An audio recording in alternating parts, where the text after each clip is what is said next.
23 जुलाई 2024 को बजट पेश होने वाला है। ये बजट मोदी सरकार के तीसरे कार्यकाल का पहला बजट है। इस बार के बजट में सैलरीड क्लास के साथ किसानों को भी काफी उम्मीदें हैं। इतने नहीं, इस बजट में इनकम टैक्स को लेकर भी फाइनेंस मिनिस्टर जनता के लिए घोषणा कर सकती है।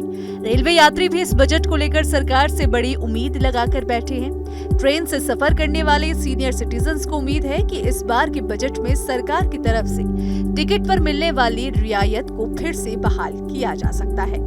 अगर सरकार पुराने नियम को बहाल करती है तो ये मोदी सरकार के तीसरे कार्यकाल का सबसे बड़ा कदम होगा। इसके अलावा भी नई ट्रेनों को लेकर खास ऐलान किए जाने की उम्मीद है। कोरोना महामारी के दौरान मार्च साल 2020 में रेलवे की तरफ से वरिष्ठ नागरिकों को ट्रेन किराए पर मिलने वाली छूट को बंद कर दिया गया था। इसके तहत महिला वरिष्ठ नागरिकों को 50%, पुरुष और ट्रांसजेंडर सीनियर सिटीजन को 40% की रियायत मिलती थी। इसके बाद से सभी यात्रियों को किराए का पूरा पैसा देना पड़ता है। पिछले दिनों खबरों के मुताबिक ये उम्मीद जताई गई थी कि सीनियर सिटीजन को रेल किराए में मिलने वाली छूट को 4 साल बाद बहाल किया जा सकता है।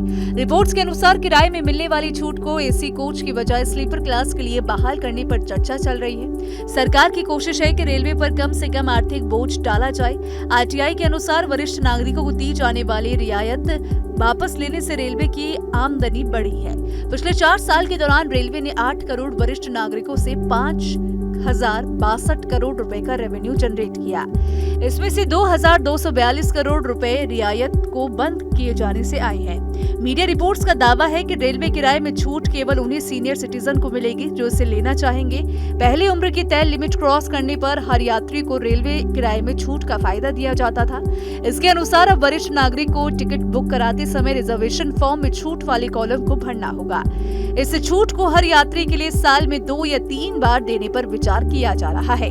पिछले दिनों रेलवे की तरफ से किराए में दी जाने वाली रियायत का मामला संसद में भी उठा था। इस पर रेल मंत्री ने कहा था कि यात्री किराए में पहले ही 59,837 करोड़ रुपए की सब्सिडी दी जा रही है।